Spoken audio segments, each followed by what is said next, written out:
siang. Perkenalkan, saya Grim Aminanti dari Prodi Teknik Kimia, Fakultas Teknik Kampus 2 Muhammadiyah Jember. Sebelumnya, saya berterima kasih kepada dosen pengampu mata kuliah Teknik Reaksi Kimia 2, kepada Ibu Rohimatus Sofia. Dan di sini saya akan presentasikan dengan judul Pemodelan Kinetika Reaksi Silamisasi pada Permukaan Nanosilika untuk Komposit Krim Pencerah Kulit. Presentasi kali ini saya akan membahas dua artikel yang terkait dengan judul Pemodelan Kinetika Reaksi Silamisasi pada Permukaan Nanosilika untuk Komposit Krim Pencerah Kulit. Yaitu artikel pertama yaitu berjudul Pengaruh Partikel Nanosilika terhadap Sifat Pola Air Bahan Isolasi Bionanokomposit, dan artikel 2 berjudul Analisis Tingkat Pengetahuan Masyarakat tentang Budaya Penggunaan Krim Pencerah Kulit Wajah yang mengandung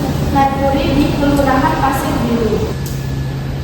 Yang selanjutnya yaitu artikel 1, yaitu abstraknya berisi sifat hidrofobisitas memainkan peran penting dari sebuah isolator, terutama isolator pasang luar yang selalu terpapar oleh perubahan cuaca panas, dingin, lembab, dan air hujan. Dalam jangka panjang, permukaan isolator bisa rusak dan sifat hidrofobisitasnya akan berkurang bahkan hilang, sehingga peristiwa peluahan permukaan akan lebih mudah terjadi, terutama pada musim hujan.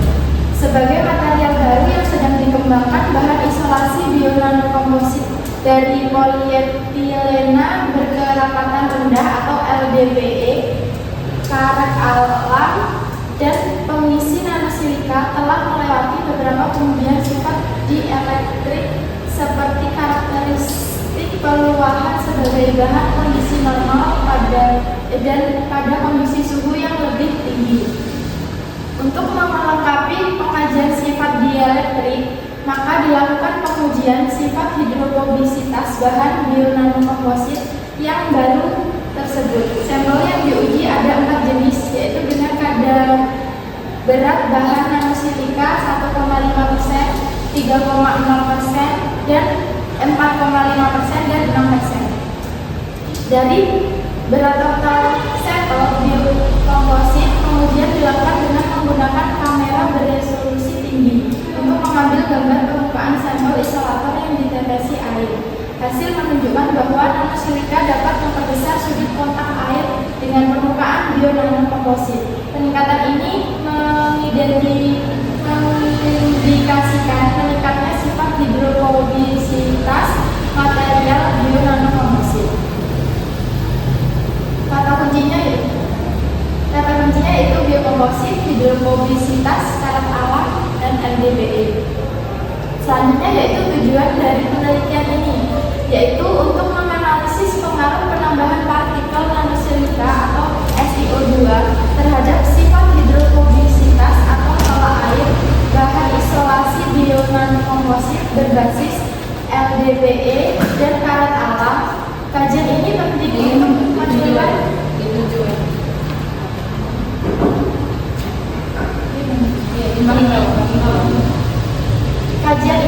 untuk menilai kelayakan material bionanokomposit sebagai isolator pasang luar yang sangat dipengaruhi oleh kondisi lingkungan seperti hujan, kelembapan, dan polusi. Selanjutnya yaitu pendahuluan dari penelitian ini, yaitu isolator pasang luar harus memiliki sifat tolak air yang tinggi agar dapat mengurangi arus bocor dan resiko peluahan permukaan, terutama saat kondisi hujan dan lembab. Isolator polimer meskipun unggul secara dielektrik dapat mengalami penurunan hidrofobisitas akibat penuaan dan paparan sinar UV. Untuk pengembangan bionanokomposit ini berbasis LDPE, karet alam, dan nanosilika menjadi solusi alternatif karena ramah lingkungan dan berpotensi memiliki sifat listrik dan mekanik yang baik. Penelitian sebelumnya telah membuktikan peningkatan sifat mekanik dan dielektrik material ini, namun kajian sifat hidrofobisitas permukaan masih terbatas. Oleh karena itu, penelitian ini difokuskan untuk mengevaluasi pengaruh penambahan nanosilika terhadap sifat tolak air bio-nanokomposit. Selanjutnya, metode penelitian yang dilakukan dalam penelitian ini yaitu bahan-bahannya yaitu LDPE, low density polyethylene, karet polyethylene, karet alam, rubber, nanosilika, SiO2 sebagai bahan pengisi, dan komposisi sampelnya yaitu menggunakan perbandingan LDPE banding NR sama dengan 80 banding 20%. Untuk variasi nanosilikanya yaitu S1 1,5%, S2-nya 3,0%, S3 4,5%, dan S4 6,0%. Untuk total berat setiap sampelnya yaitu 60 gram. Untuk preparasi sampelnya yaitu pencampuran LDPE, NR, dan nanosilika menggunakan mesin Reomix dengan suhu 150 derajat Celcius, kecepatan rotor 60 rpm, waktu 5 selama 12 menit, penyimpanan dalam oven yaitu dengan suhu 70 derajat Celcius dengan waktu 24 jam. Dan kecepatan menggunakan kompres polin 300 V. Untuk pengujian hidrofobisitasnya yaitu menggunakan metode pengukuran sudut kontak, yaitu menggunakan cairan uji yaitu air dasar dan air hujan. Untuk volume tetesan airnya 50. Untuk pengambilan gambar menggunakan kamera yang beresolusi tinggi dan sudut kontak diukur dari sisi kiri dan kanan tetesan air. Untuk selanjutnya yaitu hasil dan pembahasan. Untuk hasil penelitian ini menunjukkan bahwa penambahan nanosilika meningkatkan sudut kontak air terutama pada pengujian menggunakan air biasa. Sudut kontak meningkat dari sekitar 83,5% pada kadar nanosilika 1,5% menjadi 95,9 derajat pada kadar 6% yang mengidentifikasikan peningkatan sifat hidrofobisitas permukaan bio-nanokomposit. Pada pengujian menggunakan air hujan, seluruh sampel menunjukkan sudut kontak di bawah 90 derajat, namun tetap menjadi peningkatan sudut seiring bertambahnya kadar nanosilika. Meskipun tidak signifikan, hal ini menunjukkan bahwa air hujan lebih murni dan memiliki tekanan berbeda kurang dipengaruhi oleh perubahan karakteristik permukaan material.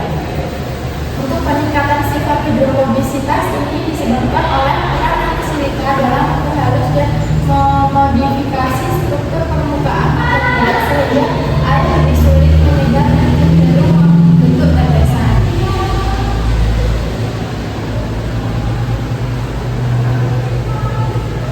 Untuk di sini dapat dilihat dari tabel kode sampel S1, S2, S3, dan S4 yang memperlihatkan detail pengaruh penambahan presentasi berat nanopartikel silika terhadap sifat hidrofobisitas komposit LDPE-NR pada pengujian dengan air biasa.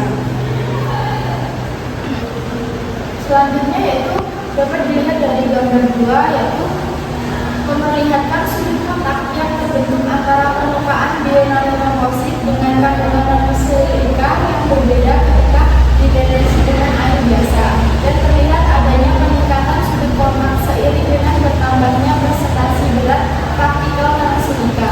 Dari keempat sampel yang diujikan ini, sampel S1 dan S2 membentuk sudut kurang dari 90 derajat. Kandungan presentasi berat nanosilikanya adalah 1,5% dan 3,0%. Untuk sampel 3-4 dengan kandungan nanosilika yang lebih tinggi membentuk sudut yang lebih besar dari 90 derajat. Untuk yang selanjutnya yaitu tabel 2, yaitu dapat dilihat di sini, yaitu tabel pengaruh penambahan presentasi berat nanopartikel silika terhadap sifat hidrofobisitas komposit LDPE-NR pada pengujian dengan air hujan. Selanjutnya yaitu gambar 4. Di sini memperlihatkan sudut kontak dari sampel S1, S2, S3, derajat. Walaupun ada peningkatan besar sudut tapi tidak besar. Tren meningkat tersebut dapat dilihat pada gambar 5 yang cenderung linear dan datar. Perubahan sudut yang kecil mengidentifikasikan bahwa air hujan atau bisa disebut air murni tidak terpengaruh oleh permukaan sampel yang telah mengandung partikel nanosedik.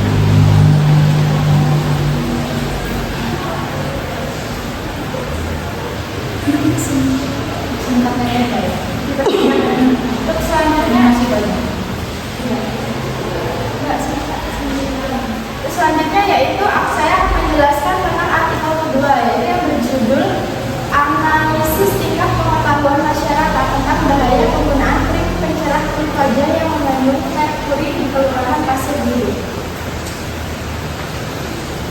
Abstraknya itu dapat dilihat krim pencerah kulit wajah merupakan salah satu kosmetik yang banyak digunakan oleh kaum wanita karena memiliki manfaat untuk mengatasi hiperpigmentasi pada kulit, perawatan bibit hitam, dan dapat mencerahkan mata kulit wajah sehingga dapat membuat wanita tampil lebih cantik. Namun di balik manfaatnya yang baik, krim pencerah kulit wajah memiliki kandungan merkuri yang dapat memberikan dampak buruk bagi kesehatan penggunanya. Oleh karena itu, pentingnya tingkat pengetahuan tentang bahaya penggunaan krim pencerah kulit wajah yang mengandung merkuri. Jadi penelitian ini dilakukan di Kelurahan Pasir Biru dengan menggunakan metode kuantitatif pengolahan data primer dengan hasil penyebaran kuesioner kepada 100 orang responden wanita.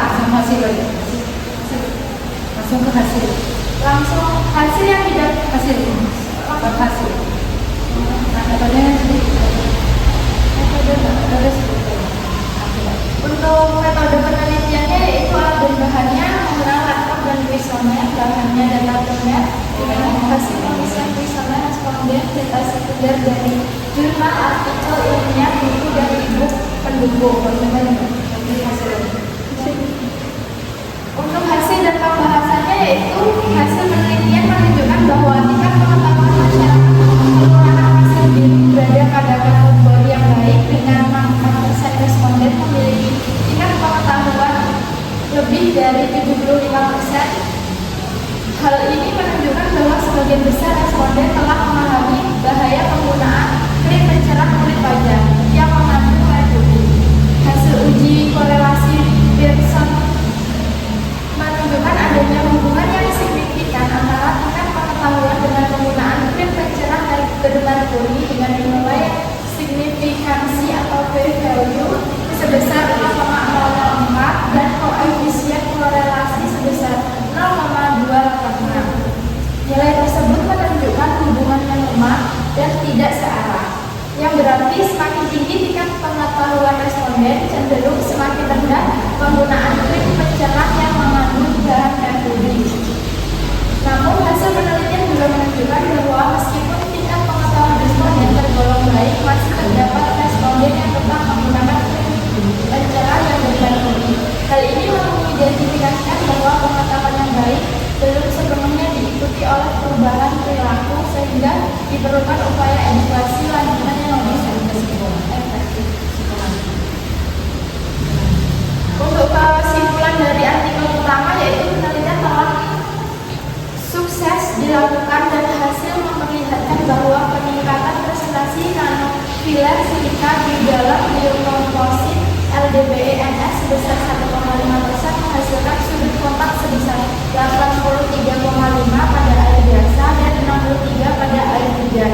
Sementara penambahan nanofiler silika sebesar 6% menghasilkan sudut kontak sebesar 95,9 pada air biasa dan 70 pada air hujan.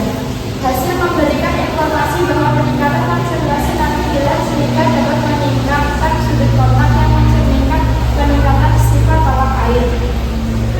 Untuk kesimpulan artikel kedua yaitu tingkat pengetahuan masyarakat Kelurahan Pasir Biru tentang bahaya penggunaan krim pencerah kulit wajah yang mengandung merkuri termasuk ke dalam kategori baik yang menunjukkan sejumlah 64% responden termasuk ke dalam kategori tersebut. Kemudian terdapat hubungan yang signifikan antara tingkat pengetahuan terhadap penggunaan krim pencerah kulit wajah yang mengandung merkuri di Kelurahan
bagaimana pengaruh penambahan nanosilika terhadap struktur mikro dan porositas biokomposit.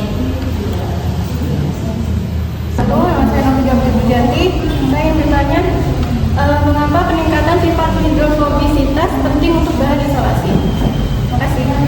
Sebelumnya saya akan menjawab pertanyaan dari Rahajeng Septiana, yaitu di mana mengapa nanosilika dipilih dalam penelitian satu, yaitu karena nanosilika ini dipilih karena memiliki luas permukaan yang besar, stabilitas kimia yang baik, serta kemampuan meningkatkan sifat hidrofobisitas dan mekanik material sehingga sangat potensial untuk diaplikasikan pada bionanokomposit maupun produk berbasis material nano.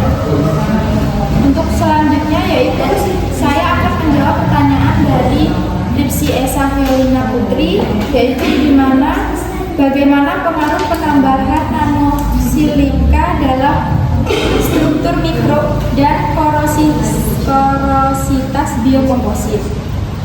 Yaitu untuk penambahan nanosilika ini terbukti untuk meningkatkan sudut kontak permukaan material yang menunjukkan bahwa nanosilika mampu memperbaiki sifat tolak air bionanokomposit.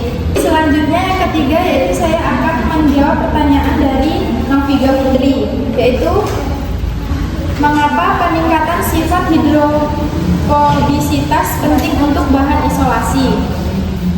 Jawabannya yaitu karena bahan isolasi yang bersifat hidrofobik lebih tahan terhadap kelembapan dan degradasi lingkungan sehingga meningkatkan umur pakai dan kinerja isolasi listrik. Baiklah, sekian presentasi dari saya.